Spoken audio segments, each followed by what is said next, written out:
Where Am I is recorded and produced on the unceded lands of the Gadigal and Wongal people. We acknowledge the traditional owners and pay our respects to elders past, present and emerging.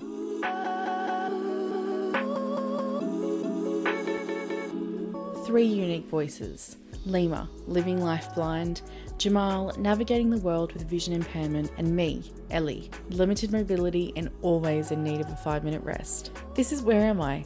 A podcast offering real insights into living with disability and accessibility in our communities.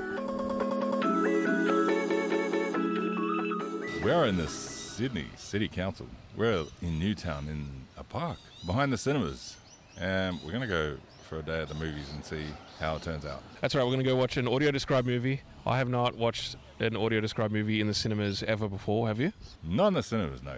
The only experience I've had watching like audio-described movies outside of my house was at a film festival, and they had like these Bluetooth headsets that gave the audio description while watching the movie, and I thought it was okay, but I kind of preferred being at home, to be honest.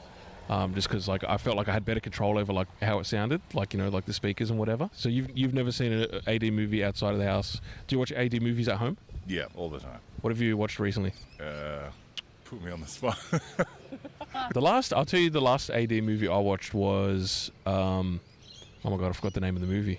It was the one with oh my goodness, was The Truman Show. I don't know why. That was with Jim Carrey. Yeah.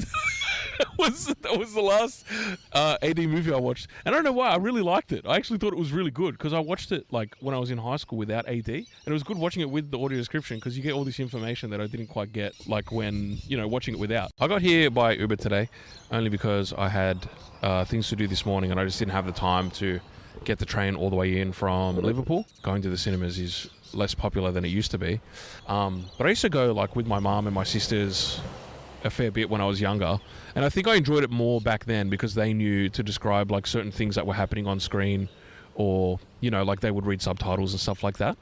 Whereas like I think when you go with like the average person who might not fully understand like your vision impairment, they don't do that stuff, so you kind of just miss out on a lot of information. So yeah, I haven't gone like I do a lot of stuff by myself. I go to a restaurant by myself and like I'll get coffee by myself or whatever.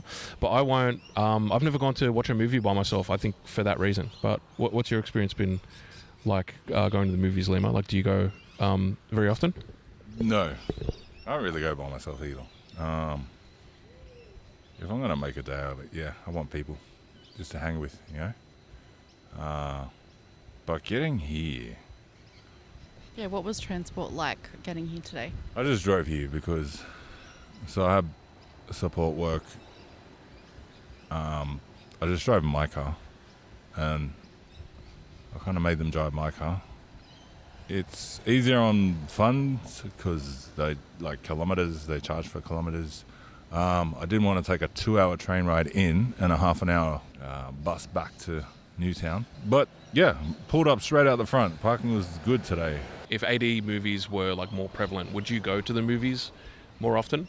It's probably easier for you to stream it at home because you don't have to find things like navigate. I know it's a thing when you go out, you know, you're going to have to do that eventually, you know, having low vision. But sometimes if you can avoid it, you'd probably rather stay at home and watch it, you know, in the evening when you get home. Yeah, it's definitely more convenient to be able to stream from home. If I knew that like more cinemas had audio description, I'd probably be more inclined to go, just because sometimes there is those times where movies come out before, like, you know, they come out in theaters before they're available on streaming or what have you. And if I was like particularly excited to watch a movie, I'd probably go if I knew that it was a more sure, like a sure thing that it was going to be available in AD. But yeah, I'm not too sure. Say audience members who don't know what audio description is or what AD is. There is a narrator in the background of the movie that describes everything that's on the screen and literally goes through every movement, camera, people, objects, even reads credits and subtitles.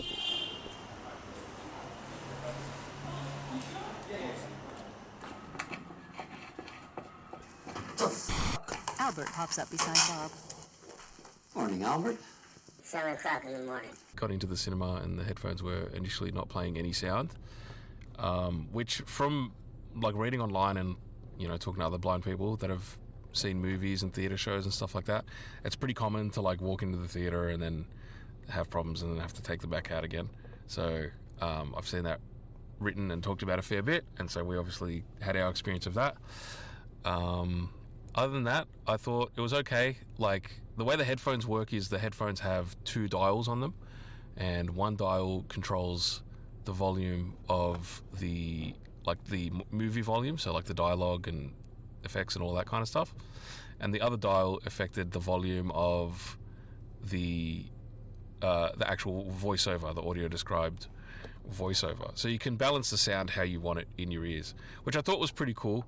But I think the only thing is I just didn't really like the sound of the headphones that much. Lima, what did you think? Like, did you think it sounded bad? I thought the headphones, it was just the levels were hot. It was just cranked up to the point of a little bit distorted.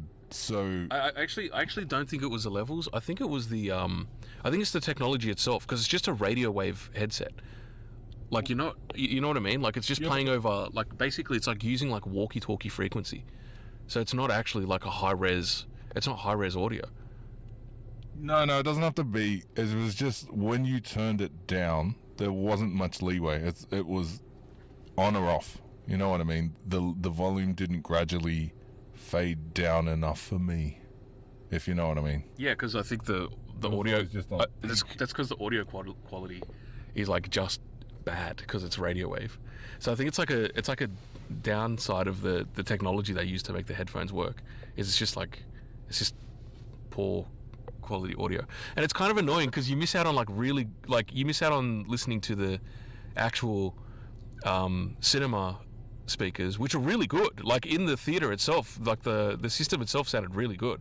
So when I would take the headphones off to listen to the dialogue without the AD, like, it sounds phenomenal, and then you put the headphones on and you're just like listening to this like scratchy, it's a mono audio sort of sound. Yeah, no, I don't think it's in stereo. It wasn't in stereo. So you're missing out on like the audio quality for the sake of AD, which is, I don't know, I think that's kind of annoying. I much prefer, like, you know what I mean? Like, if you're blind or visually impaired, you appreciate high audio quality, and you're getting like this like really low res sort of sound. I thought it was good though. I like the dials, how you could adjust different things, like the audio descriptive and the movie volumes. I think that was pretty cool.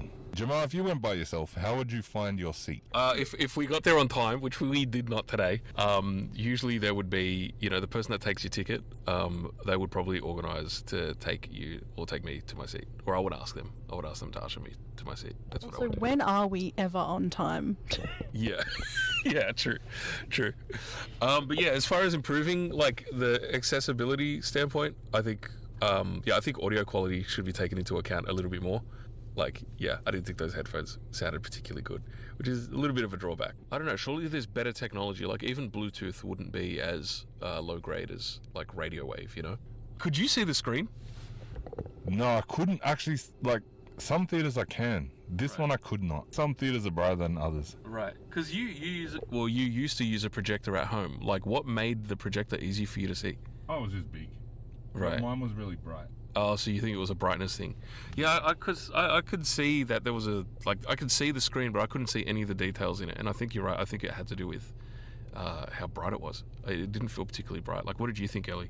It was okay. I think it would have been better if we had seated further back. But yeah. I'll say one thing though. When the headphones don't work, and if you're blind, do you really want to trek down the stairs and down the elevator and take the headphones back and come back? It's not the best. It's true. Like, what you're saying is true, because let's say I did get the usher to take me to my seat. I'm then going to have to stand up in the middle of the theatre and then with my cane find, the nearest wall and follow it and try and get to the door and navigate through the stairs and the lift and all that kind of stuff. Thanks for listening to Where Am I? Thanks for listening. This has been another episode of Where Am I? Send it. Nice one. Nice one, Al. Do it.